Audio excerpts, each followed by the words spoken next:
വിവിധ ആരോപണങ്ങൾ ഉന്നയിച്ചുകൊണ്ട് അന്നമനട ഗ്രാമപഞ്ചായത്ത് പ്രതിപക്ഷാംഗങ്ങൾ പ്രതിഷേധ ധർണ നടത്തി. കെ രവി നമ്പൂതിരി ഉദ്ഘാടനം ചെയ്തു. ഇവിടെ അത് പോയിട്ട് ആ പന്തലിട്ടതിന്റെ ബാക്കില് ഇപ്പോഴും കളഞ്ഞിട്ടില്ല. എന്നെ കേൾക്കുന്ന ദൃശ്യമാധ്യമക്കാരോട് ഞാൻ പറയുകയാണ്, ഈ പന്തലിന്റെ ബാക്കിൽ ഈ പഞ്ചായത്തിന്റെ വികസന മുഖമുണ്ട്.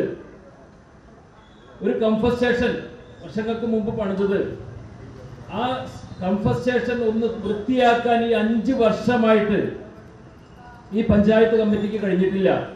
പറയുമ്പോൾ പറയും സാങ്കേതിക തടസ്സങ്ങൾ, വേണ്ട കാര്യങ്ങൾ ചെയ്യാൻ സാങ്കേതിക തടസ്സങ്ങൾ നീക്കാൻ എല്ലാ പഞ്ചായത്തിലും അല്ലെങ്കിൽ ഈ സർക്കാരിന്റെ എല്ലാ മാനുവലിലും പറഞ്ഞിട്ടുണ്ട്. വേണ്ട കാര്യങ്ങൾ ചെയ്യാൻ, അത് വേണ്ടപ്പെട്ട രീതിയിൽ ചെയ്യണമെന്ന് വിചാരിച്ചാൽ അത് ചെയ്യാനുള്ള മാർഗങ്ങൾ നമുക്ക് കണ്ടെത്താൻ കഴിയും. നിർമ്മാണ പ്രവർത്തനങ്ങളുടെ ഭാഗമായിട്ട് ഇത് പൊളിക്കണമെങ്കിൽ പൊളിക്കാം. കാരണം ഒരു നിർമ്മാണം നടത്തണമെങ്കിൽ അതിൽ തടസ്സം നിൽക്കുന്ന ഭാഗമുണ്ടെങ്കിൽ അത് പൊളിച്ചു മാറ്റാൻ കഴിയും. ഇവിടെ ഷോപ്പിംഗ് കോംപ്ലക്സ് എന്ന് പണിയുമെന്ന് പറഞ്ഞുകൊണ്ട് വർഷങ്ങളായി നടക്കുന്ന 5 വർഷം മുമ്പ് ഇവരുടെ പ്രകടന പത്രികയിൽ പറഞ്ഞിരിക്കുന്ന കാര്യങ്ങൾ നടപ്പാക്കാൻ കഴിഞ്ഞോ?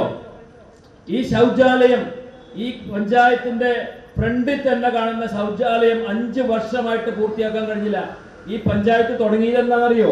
ഈ പഞ്ചായത്ത് ഭരണം തുടങ്ങിയത് ടേക്ക് എ ബ്രേക്ക് എന്ന് പറഞ്ഞ പദ്ധതി പ്രകാരം നമ്മുടെ ജംഗ്ഷനിലെ ആ ശൗചാലയം വൃത്തിയാക്കിക്കൊണ്ടാണ്. അതിന്റെ ഉദ്ഘാടനം കഴിച്ച ഏതാണെന്നറിയോ? ജില്ലാ പഞ്ചായത്തിന്റെ അന്നത്തെ പ്രസിഡന്റ് PK ഡേവിസ് മാഷ്. എന്തായിരുന്നു?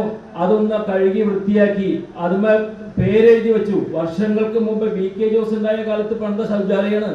K Iqbal, PD Jose, George Ookkan, Tessy Titus, Lalitha Divakaran, Sunitha, Annie, CK Shiju എന്നിവർ പങ്കെടുത്തു. പഞ്ചായത്തിലെ ഗ്രാമീണ റോഡുകളുടെ ശോചനീയാവസ്ഥ പരിഹരിക്കാത്തതിലും CPIM-ന്റെ നേതൃത്വത്തിലുള്ള ഭരണസമിതിയുടെ അഴിമതിയിലും ധൂർത്തിലും പ്രതിഷേധിച്ചായിരുന്നു ധർണ നടത്തിയത്.